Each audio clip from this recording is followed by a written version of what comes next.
Él empezó a cavar con su pala, hasta que de pronto chocó con algo.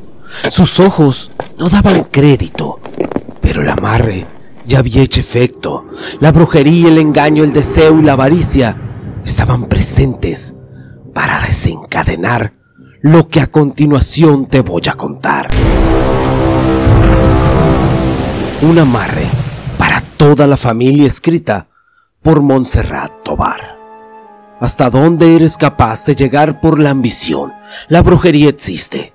La gente la usa, pero a veces se sale de control.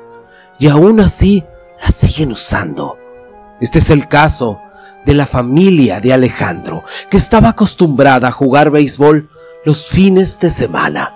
Pertenecían a un equipo conformado por los empleados del trabajo de su padre llamado Enrique.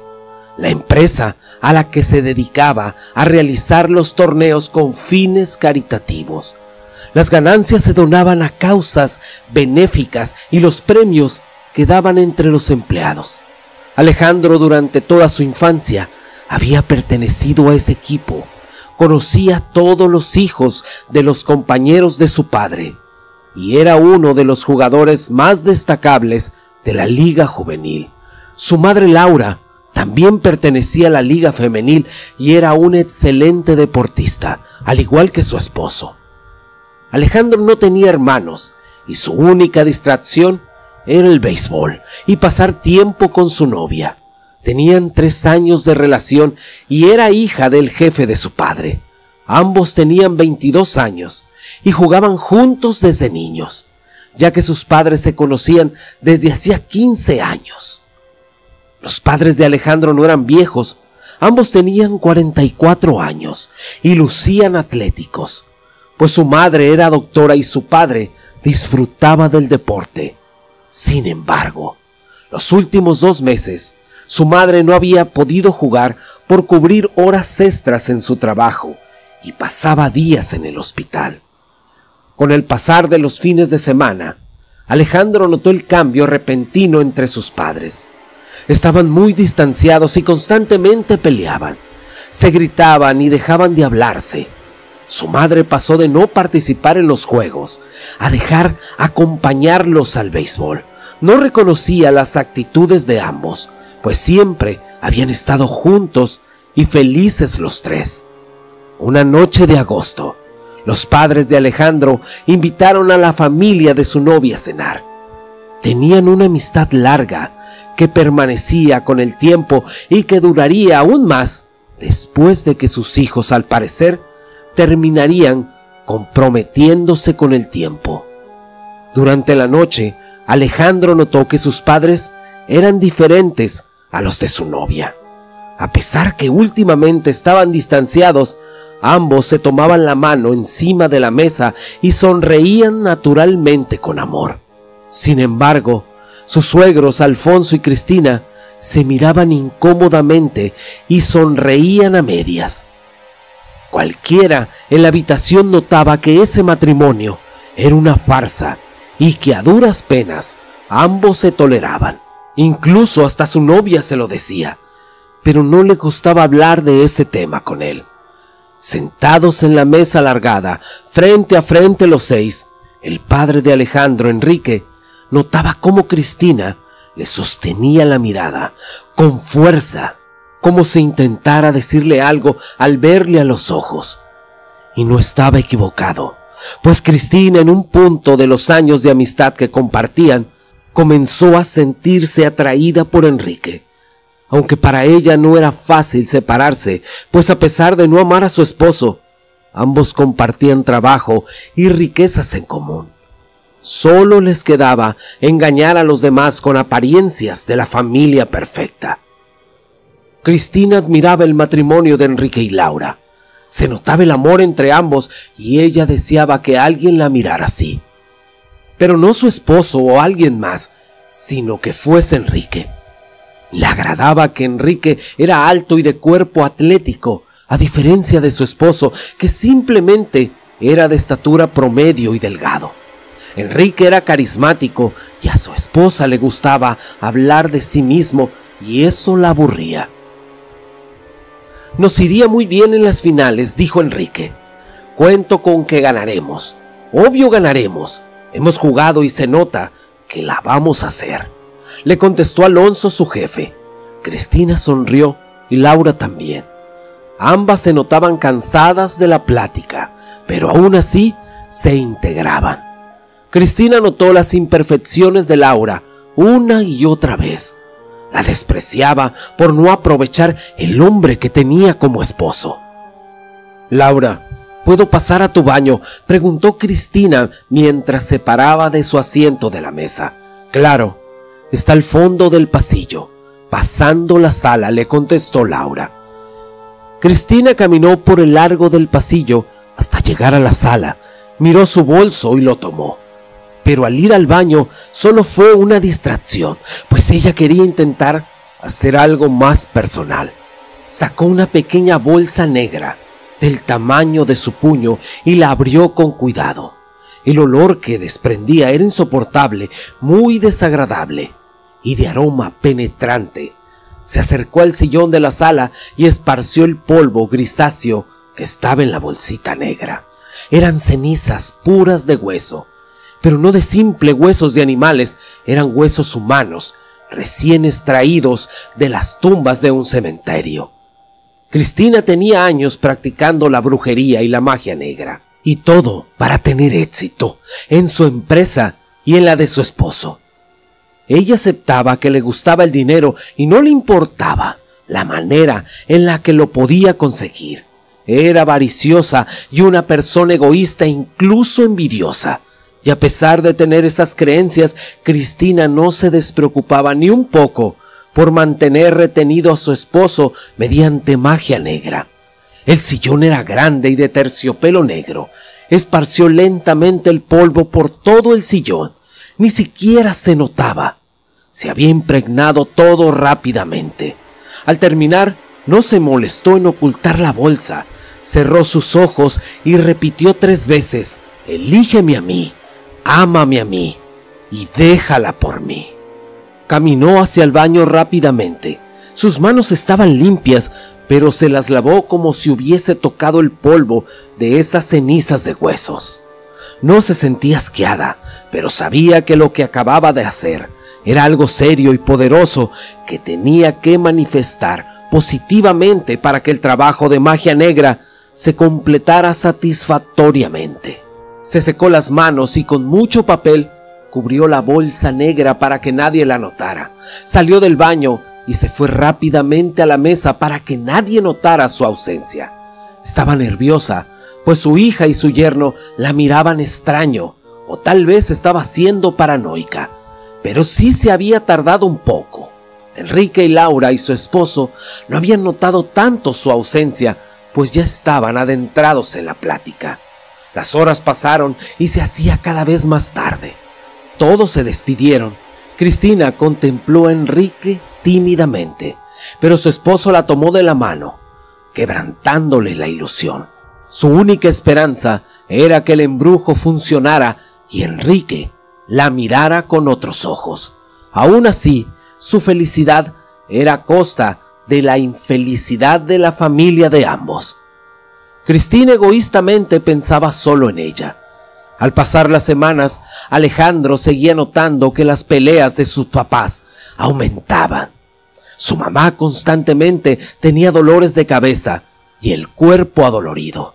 A veces pensaba que Laura se sentía así por el tiempo extra que cubría en el hospital, pero terminaba resultando enferma.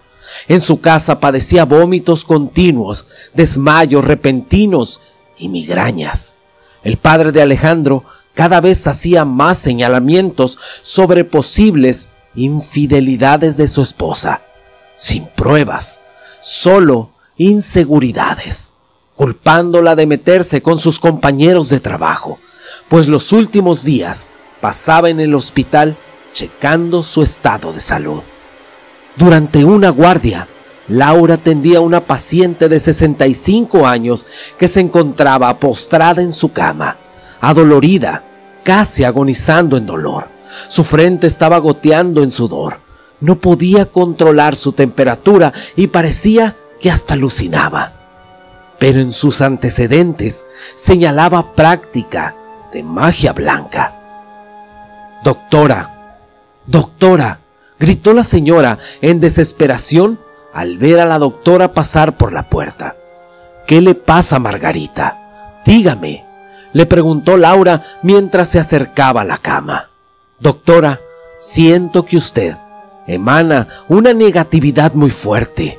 Es como si trajera una sombra pesada en su espalda. No puedo dejar de verla cada vez que pasa por aquí.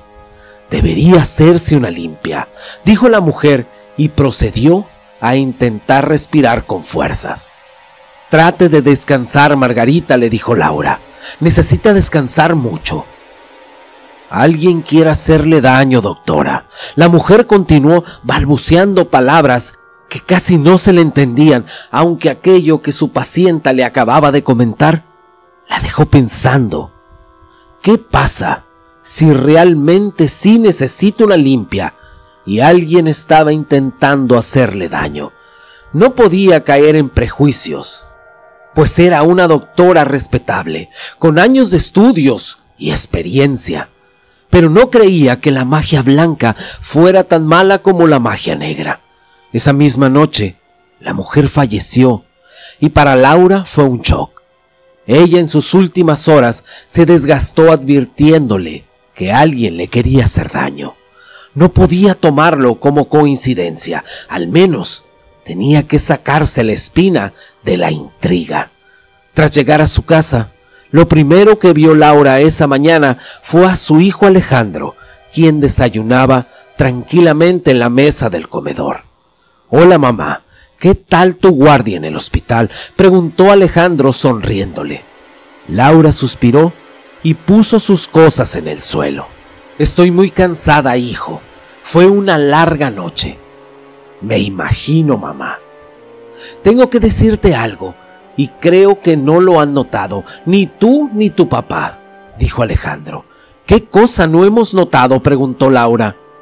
«Ayer en la noche quise sentarme en uno de los sillones y no pude. Tiene un olor muy asqueroso. No soporté estar ahí», le contestó Alejandro. «¿Qué le tiraste encima?», dijo él. Le cuestionó. «No, mamá, el sillón está completamente limpio. Solo huele muy mal. Parece como si oliera a un animal muerto», dijo Alejandro. «No puede ser posible. La casa estuviera penetrada a ese olor». Laura caminó por el largo pasillo de la sala y rápidamente le dio el olor que su hijo le acababa de señalar. Se acercó al sillón y el olor era tan fuerte y penetrante que se sintió mareada por un momento, con ganas de vomitar. «No puede ser, Alejandro, huele horrible», le dijo Laura. «Es lo que trato de decirte», dijo Alejandro. «Antes de que te vayas a la escuela, ayúdame a empujarlo al patio. Voy a intentar lavarlo y secarlo con la aspiradora y el sol». Alejandro le ayudó y ambos llevaron el sillón hacia el patio. Alejandro se despidió de su madre y se fue rumbo a la escuela. Laura se cambió su uniforme por ropa cómoda. Después acercó agua y jabón y se puso unos guantes. Su noche había sido muy pesada, pero no podía darse el lujo de dormirse así. Necesitaba quitar ese olor que había en el sillón tan espantoso. Tallaba y tallaba, pero sentía que ese olor seguía impregnado ahí. Cuando terminó, el sillón había quedado sobre el sol. Solo restaba esperar por la tarde. Laura se dio cuenta que el sillón seguía con el olor. Nuevamente se mareó y las ganas de vomitar persistieron. Volvió a cuestionarse si después de lo que había dicho su paciente tenía algo relacionado con el olor del sillón, pues no era normal para ella que uno de los sillones estuviesen completamente apestoso cuando ella siempre los mantenía limpios y sin ninguna mancha. Laura se estuvo autoconvenciendo de que lo que estaba pasando no era normal y detestaba caer en supersticiones, pero estaba a punto en el cual se sentía un cansancio mental acumulado, pues ya solo necesitaba explicaciones razonables, porque todo lo que últimamente le sucedía no era nada razonable. Laura recordó haber escuchado que posiblemente decían que una tía de ella practicaba la magia blanca. ¿Quién más podía sacarla de la duda? Alguien de confianza. Como ella, era mucho mejor. A la mañana siguiente, Laura estaba convencida en ir a ver a su tía. Preparó el desayuno de su hijo Alejandro y le pidió que la acompañara. «Hijo, ¿me puedes acompañar con mi tía Flor?». Alejandro se sorprendió, pues ya sabía a lo que se dedicaba aquella mujer. «¿Por qué quieres ir, mamá?», cuestionó Alejandro. «Le voy a llevar unas pastillas. Dice tu abuela que se ha sentido mal», contestó Laura, obviamente mintiendo. No quería asustar a su hijo. «Está bien», le dijo Alejandro, «te voy a acompañar». Después de desayunar, se fueron hacia la casa de aquella mujer. Era una casa común y corriente, pero muy descuidada y con una fachada sucia y con paredes despintadas. Alejandro sintió una sensación en su cuerpo de escalofrío. No podía creer que su mamá se arriesgaría a entrar por aquella puerta. «¿Sabes qué, mamá? Yo te espero aquí». «No te preocupes», le dijo. «Aquí espérame en el carro. Yo ahorita vengo». Laura se bajó de su carro y cayó en cuenta que a su tía la habían aislado durante mucho tiempo, pues su casa estaba muy descuidada, vivía sola y ya tenía casi 70 años. No tenía hijos, pero impresionantemente lucía más joven que la mamá de Laura, aunque cuando su tía era de las hijas mayores. Laura tocó la puerta y esperó que le abrieran. Rápidamente lo hicieron. «Hola, Laura, ¿cuánto tiempo sin verte? Pasa con confianza», le dijo aquella mujer. «Hola, tía Flor, ¿cómo has estado?», preguntó Laura. «Muy bien, hija, me alegro que te hayas dado una vuelta por aquí. ¿A qué se debe tu visita?», preguntó la mujer mientras se sentaba en un sillón. «Mire, tía, iré al grano del por qué estoy aquí. No sé si yo esté cayendo en supersticiones o es mi mente la que la relaciona con esto, porque yo ya no le encuentro explicación y creo que usted puede sacarme de dudas». «Claro, dime, ¿en qué te puedo sacar de dudas?», cuestionó la mujer. «Antier estuve trabajando de noche en el hospital y tuve una paciente en particular que llamó mi atención. Era una mujer ya mayor que se dedicaba a la práctica de la magia blanca. Estaba muy enferma. Ella me dijo que había una sombra detrás de mi cuerpo y una energía negativa muy pesada, que no podía dejar de verme a causa de ello. Ella estaba como en estado de lucidez. Pero no estaba diciendo mentiras, Laurita», dijo la mujer interrumpiéndola. Laura suspiró nerviosa. «Entonces es cierto. ¿Sí tiene que ver con la brujería?», preguntó Laura. «Sí», respondió su tía. «Yo siento una energía muy negativa en ti, como si trajeras 2 costales en tu espalda, pero los tienes a propósito, para que te canses hasta que ya no puedas más. Mire, tía, estos últimos meses me enfermo muy seguido. También tengo un sillón que tiene un olor en específico. Lo lavé muchas veces y no se le quitó el olor.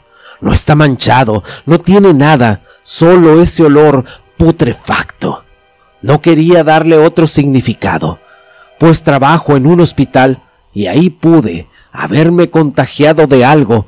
Pero usted cree que esto sea verdad», le dijo Laura, esperanzada en que lo negara. «Laura, alguien te está haciendo brujería a ti y a tu familia», contestó seriamente la tía de Laura. «Voy a hacerte una lectura de aura para ver si puedo identificar algo, así que ven conmigo».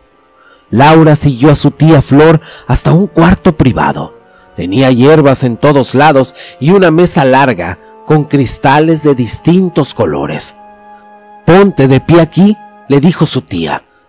Laura se quedó quieta. La mujer tomó un pomo que tenía adentro bolas pequeñas de algodón puro. Tomó 2 y se paró frente a Laura. comenzó a pasar el algodón alrededor del cuerpo de Laura sin tocar su piel o su ropa, pues estaba realizándole una lectura de aura. Al hacerlo, nombraba palabras que Laura no entendió y al finalizar, talló fuertemente con el algodón sobre la nuca de Laura. Laura, alguien cercano a ti está intentando separarte de tu marido. Todo esto es envidia, y veo envidias hacia ti. Laura se sorprendió por lo que su tía comenzó a decirle. ¿Quién podría tener envidia sobre ella y quererla separar de su marido? ¿Y qué puedo hacer, tía?, cuestionó Laura. Lo que vamos a hacer es que te voy a realizar una limpia. Primeramente, después vas a llegar a tu casa y vas a colocar sal, que yo te voy a dar. Porque no es sal común, es una sal preparada que vas a poner por todas las orillas de tu casa. Y ese sillón que comentas que huele como a muerto es ni más ni menos que polvo de huesos de muerto. ¿Cómo? ¿Me estás diciendo que tiene restos de huesos humanos?, cuestionó alterada Laura. Lamento que tengas que pasar por esto. Pero sí, así es, le contestó su tía. Laura se resistió a llorar. Se sentía apenada y angustiada. No le cabía en la cabeza que alguien tuviera el valor de hacerle daño a ella y a su familia. Todo lo que le estaba sucediendo era obra de alguien que seguramente ella conocía, pero no podía imaginarse quién podría hacer eso. Al terminar de hacer la limpia, la tía de Laura le dio una bolsa negra, la cual tenía la sal y 2 velas.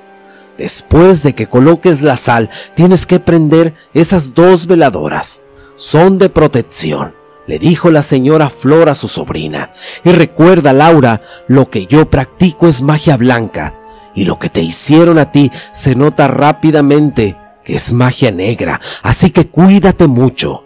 Laura agachó la mirada, completamente decepcionada de aquellas palabras. Gracias, tía, espero verla pronto, dijo Laura despidiéndose. Laura se subió a su camioneta donde la estaba esperando su hijo. Este la vio raro por lo que traía en sus manos. ¿Qué te dijo, mamá?, preguntó Alejandro. Voy a sonar muy irónico, Alejandro, pero alguien nos está haciendo brujería. Tu papá tendrá un amante y por eso está pasando, cuestionó Laura. No creo que mi papá tenga un amante. ¿Quién intentaría hacernos brujería? No lo creo, dijo Alejandro. Pues no lo creas, pero ¿por qué crees que el sillón tiene ese olor a muerto? Porque dice mi tía que lo más probable es que alguien haya puesto polvo de hueso humano. ¿No será tu novia la que haya hecho esto? Sinceramente, te estás pasando con esas acusaciones, mamá. Mi novia, ¿para qué querría hacerme brujería? Pues para que te quedes con ella, dijo Laura desesperada. Lo siento, hijo, es que este tema me parece difícil de creer y parece aún más difícil de creer que nos esté pasando a nosotros. No te preocupes, mamá, te entiendo. Llevaré a tirar ese sillón al baldío que está a las afueras de la ciudad. ¿Está bien?, preguntó Alejandro. Sí, por favor hazlo, hijo. Era imposible que Laura no desconfiara de las personas más cercanas a ellas, aunque la novia de su hijo no parecía alguien que quisiera perjudicarlos. Sin embargo, a Laura no le pasaba por la cabeza que Cristina podría ser una de las personas que por egoísmo intentaba que el matrimonio de Enrique y Laura terminara. No era costumbre para ellos invitar a alguien a su casa, y las últimas personas en asistir habían sido la familia de la novia de su hijo, quien también son compañeros y amigos de su esposo. Cristina comenzó a notar que Enrique hablaba en el trabajo sobre las peleas constantes que tenía con su esposa.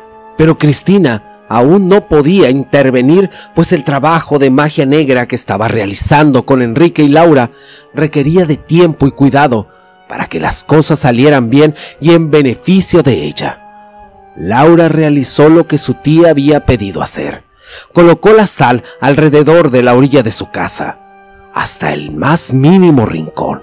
Su hijo Alejandro se llevó el sillón y por fin Esa energía negativa que se sentía por toda su casa y en específico su sala se había ido. Laura tomó un baño largo y al finalizarlo prendió las 2 velas que su tía le había dado y ni siquiera esperó a su marido para hablar con él. El sueño la venció y se durmió al tocar su cama. A la mañana siguiente, Laura sentía que no podía levantarse de la cama. Vio el reloj y ya eran las 10 a.m. Su hijo se había ido a la escuela y su esposo seguramente ya estaba en el trabajo. Ella estaba sola y el dolor en sus huesos era tan fuerte que comenzó a llorar por la desesperación de que nadie pudiese escucharla y ayudarla. Rápidamente notó que también tenía temperatura y sacó fuerzas de todo su ser y pudo levantarse de su cama. Tomó del tocador sus pastillas y se las tomó. Volvió a acostarse en su cama y durmió profundamente una vez más.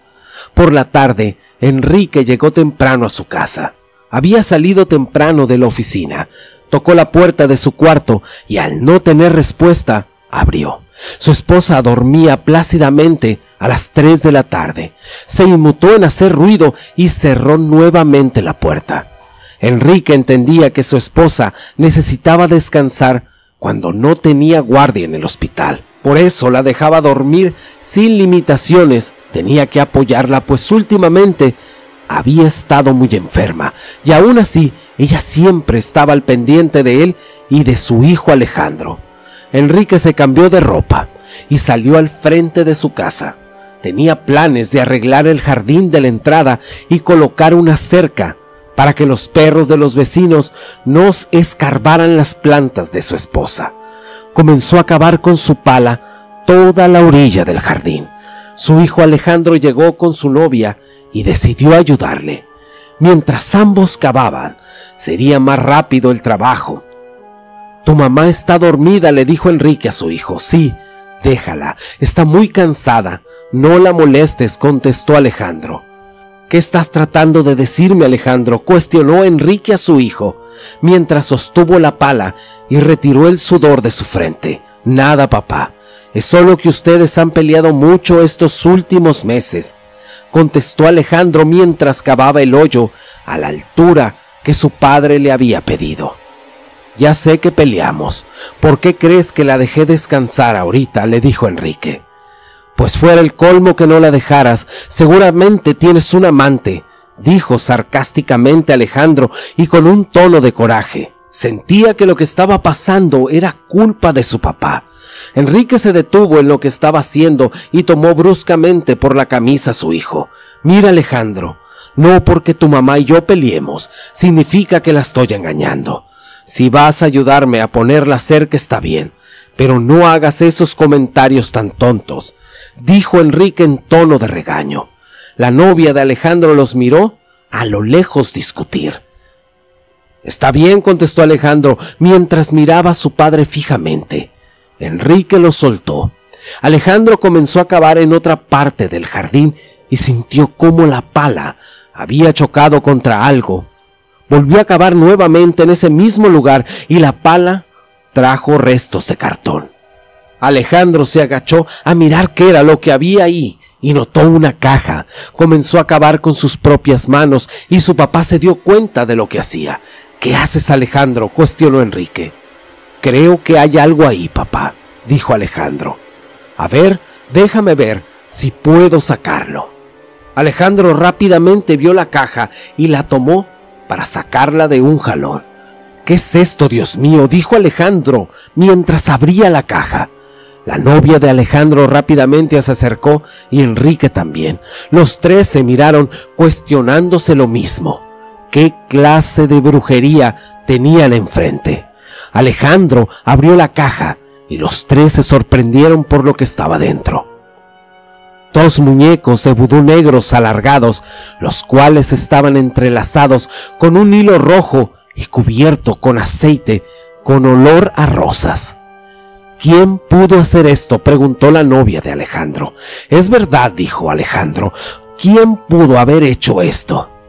«Alguien nos está haciendo brujería. Mi mamá fue a ver a su tía Flor para ver si era verdad que alguien estaba haciendo esto. Y ella no quería creerlo ni yo», pero con esto puedo confirmar sin miedo que es verdad. Enrique, tras escuchar las palabras de su hijo, dedujo que por eso su esposa estaba enferma constantemente y que tenía sentido que pelearan por cualquier cosa. Al ver aquella caja, con ese trabajo de brujería, sintió miedo por su esposa y su matrimonio. Tenía un papel manchado de aceite y se notaba que alguien escribió algo ahí con pluma. La novia dijo: ni siquiera hay que tocar nada de lo que hay adentro de esa caja. Tenemos que ir a quemar esto ya. Voy por un encendedor, dijo Enrique. Vayan prendiendo la camioneta y traeré una bolsa para echar la caja ahí. Enrique echó la caja en una bolsa negra y se subió a la camioneta. ¿A dónde la llevaremos?, cuestionó la novia de Alejandro. Podemos llevarlo al baldío que hay a las afueras de la ciudad, sugirió Alejandro. Así se fueron para allá. Media hora tardaron en llegar al baldío y al llegar notaron que había mucha basura en todo el monte. También carros abandonados y animales como gatos y perros buscando comida. Se fueron a una zona más lejana y el olor a basura era muy fuerte. Pusieron la bolsa en el suelo y le prendieron fuego para que se quemara completamente la bolsa y la caja. Las 2 primeras veces el leve fuego se apagó y la tercera vez la llama resaltó fuertemente, consumiendo el plástico de la bolsa y después el cartón de la caja. Los 3 miraban fijamente cómo el fuego lentamente se consumía, pero la llama seguía intensa y crecía en una tonalidad naranja de fuego puro y el humo oscuro. Rápidamente sintieron un olor desagradable al notar que los muñecos vudú comenzaban a deshacerse por el fuego. La llama creció aún más y se notaba como si fuera un rostro maléfico sonriendo y formándose gracias al fuego.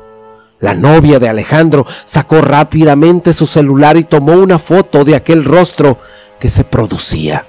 Alejandro y su padre se dieron cuenta que aquello que estaban viendo era un espectáculo para los gatos del lugar, pues 5 gatos negros estaban alrededor del fuego mirando aquella cara de terror que emanaban las llamas naranjas, y ni siquiera el olor o lo caliente los alejaba, pues era como si estuviesen conectados con el fuego.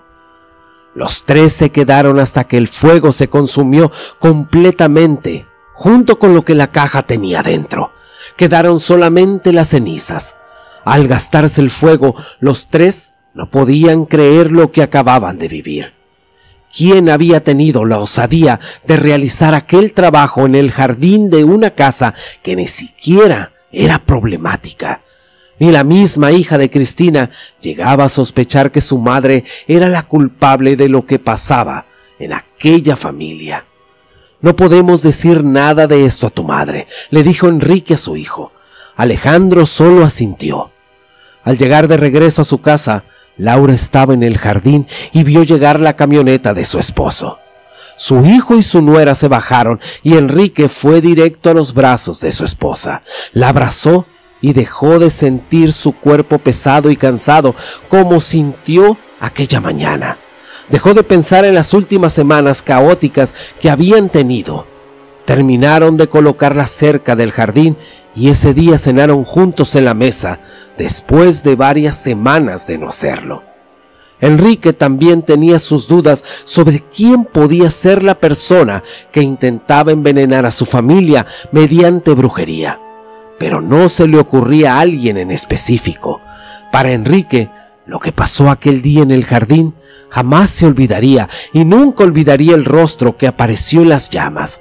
Aquella imagen se presenciaba en pesadillas nocturnas a veces, pues el secreto aún lo guardaba y no le había contado a su esposa que la misma llama lo consumió a él mismo. Esa sensación era por el efecto del hechizo del trabajo enterrado en su jardín. Después de aquel día, Laura dejó de enfermarse. Su esposo dejó de celarla y las peleas constantes desaparecieron. Su matrimonio mejoró bastante y Cristina lo notó. Pero aquel día, la hija de Cristina llegó platicándole lo que había ocurrido en el jardín. Le mostró la imagen de la cara en el fuego. Cristina se molestó tanto con su hija, pero ella ni siquiera sabía lo que su madre había hecho. Con el pasar de los años, Cristina siguió viviendo en su miserable y triste matrimonio, viendo cómo su intento por separar a Enrique de Laura había fallado completamente y que al contrario, estaban más felices y unidos que nunca. Enrique y Laura nunca supieron de qué amistades confiar. Pero el año de lo que sucedió, a Enrique le ofrecieron ser jefe en otra empresa y se alejaron completamente de aquel lugar, de Alonso y de Cristina. E incluso Alejandro terminó la relación con la hija de ellos. Aquella mala experiencia les costó ser más reservados con sus amistades y a las personas que invitaban a su casa, pues las personas creen que gracias a la brujería y la magia negra pueden conseguir lo que sea y cuando sea, sin pensar en el daño que le hacen a los demás, actuando de manera egoísta y por puro beneficio propio. Pero a pesar de todo esto, nunca se sabe verdaderamente quién entra por la puerta de tu casa y cuáles son sus verdaderas intenciones contra ti y tu familia. Y lo más escalofriante es que a veces la persona que busca hacerte mal la tienes sentada a un lado de ti, en tu sala, en tu comedor, en tu casa. Te agradezco si llegaste hasta el final del video. Bendiciones y abrazos para todos. Y ahora sí, muchas gracias y hasta la próxima.